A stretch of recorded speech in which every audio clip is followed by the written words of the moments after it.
I am advocate सपना कौशिक और आज हम बात करेंगे जानवरों के साथ होने वाली क्रूरता की। आज जब हम ये वीडियो शूट कर रहे हैं तो हमारा पूरा देश एक घटना से विचलित है और वो एक घटना ये है कि एक प्रेग्नेंट एलिफेंट उसको कुछ शरारती तत्वों ने एक अनानास में पटाखे भर के खिला दिए, जिससे कि उस हथनी को बहुत चोटें आई और वो बेचारी भूखी प्यासी पूरे गांव में भटकते हुए एक तालाब के पास पहुंची। उसने रास्ते में किसी भी इंसान को और किसी भी प्रॉपर्टी को कोई नुकसान नहीं पहुंचाया और उसी तालाब में खड़े खड़े उसने अपनी जान दे दी। और सभी लोग इस घटना से इतने विचलित हैं कि आज उसके लिए न्याय की मांग कर रहे हैं, उसके लिए उसके अधिकारों की, जानवरों के अधिकारों की रक्षा की मांग कर रहे हैं। आखिर जानवरों की रक्षा की मांग हमें ही करनी पड़ेगी क्योंकि वो लोग अपने अधिकारों के लिए आवाज नहीं उठा सकते।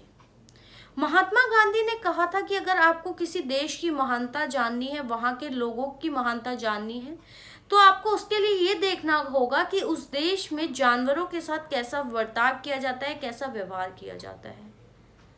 तो अब हम सभी समझ सकते हैं कि हम कितने महान हैं कि हम अपने देश के जानवरों की रक्षा नहीं कर सकते। किसी गर्भवती हथनी को पटाखे खिलाकर मार दिया जाता है तो हम कहाँ की महानता की बातें करते हैं। ये तो वो केस था जो मीडिया की नज़रों में आ गया और देश ने उनके लिए आवाज़ उठाई, लेकिन ऐसे न जाने कितने अनगिनत केसेस होते हैं जहाँ पर बेजुबान जानवरों के साथ बुरा व्यवहार किया जाता है, उनके साथ क्रूरता की जाती है और कोई उनके लिए आवाज़ नहीं उठाता।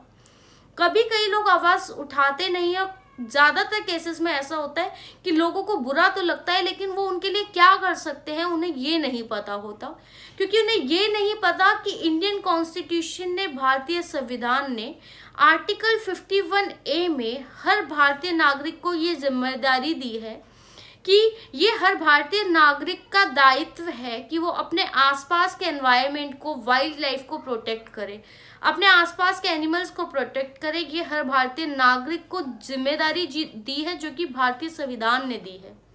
और अगर कोई व्यक्ति जानवरों के साथ क्रूरता करता है तो ये एक ऑफेंस है, एक जुर्म है।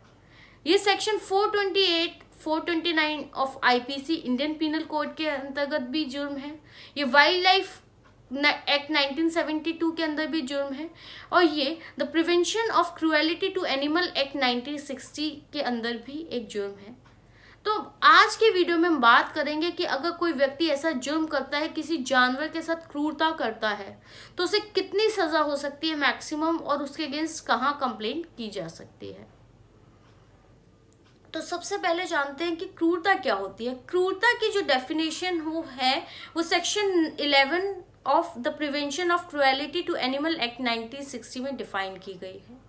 इसके अलावा अगर हम जनरल मीनिंग में बात करें तो जनरल मीनिंग में क्रूएलिटी यानी कि क्रूरता का मतलब होता है कि अगर किसी जानवर को खाना नहीं दिया जाता, पानी नहीं दिया जाता, उन्हें ऐसी जगह पे रखा जाता है जहाँ पर वो फ्रीली मूवमेंट नहीं कर सकते, या फिर उन्हें घंटों चेन से बांध कर रखा जाता है, उनसे इतना काम लिया जाता है कि वो बेचारे परेशान हो जाते हैं, उन्हें बीमारी में दवा नहीं दी जाती है या उनका ढंग से ख्याल नहीं रखा जाता, तो ये जानवरों के साथ क्रूरता में आता है। अगर आप अपने आसपास कोई किसी जानवर के साथ क्रूरता हो देखते हैं तो आपको उसके लिए आवाज़ उठानी चाहिए।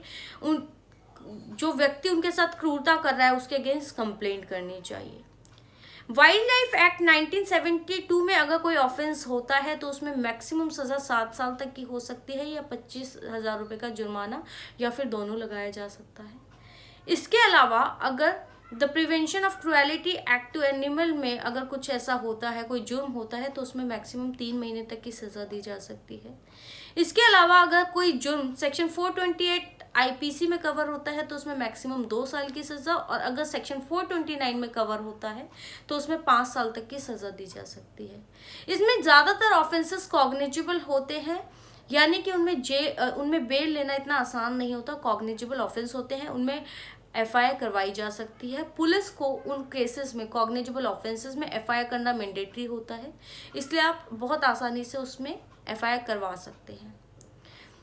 तो अगर आप अपने आसपास किसी भी जानवर के साथ ऐसी क्रूरता होते हुए देखते हैं तो आपको सबसे पहले तो उसका कोई वीडियो बना लेना चाहिए, उसके अगेंस्ट एविडेंसेस कलेक्ट करने चाहिए।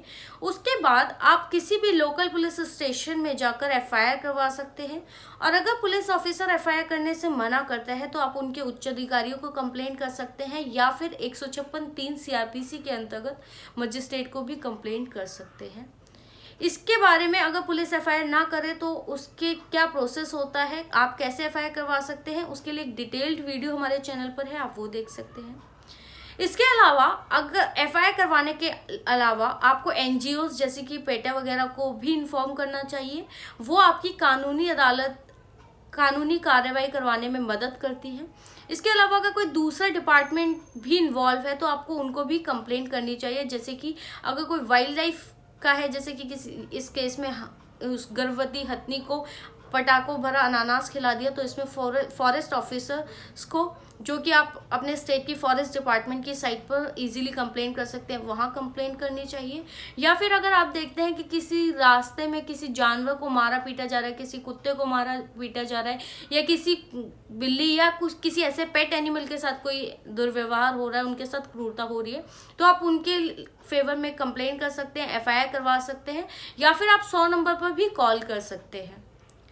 तो हर व्यक्ति को ये पता होना चाहिए कि जानवर क्योंकि अपने लिए आवाज नहीं उठा सकते, इसलिए हर भारतीय नागरिक की ये जिम्मेदारी है, जो कि उसे भारतीय संविधान ने आर्टिकल 51A में दी है, कि वो अपने आसपास के एनवायरनमेंट का ध्यान रखे, प्रोटेक्ट करे, वाइल्ड लाइफ को प्रोटेक्ट करे और अपने आसपास के हर लिविंग क्रिएचर को प्रोटेक्ट करे। इसलिए उनके हकों की आवाज़ हमें उठानी पड़ेगी, और अगर उनके साथ हम कोई क्रूरता होते हुए देखते हैं तो उसके लिए आवाज़ उठाएं, सामने वाले व्यक्ति के खिलाफ कंप्लेंट करें, एफआईआर करवाएं, और फिर अपने केस का फॉलोअप करते रहें। आपको आज का वीडियो कैसा लगा और आप किन और मुद्दों पर वीडियोस चाहते हैं, प्लीज़ कमेंट सेक्शन में बताएं।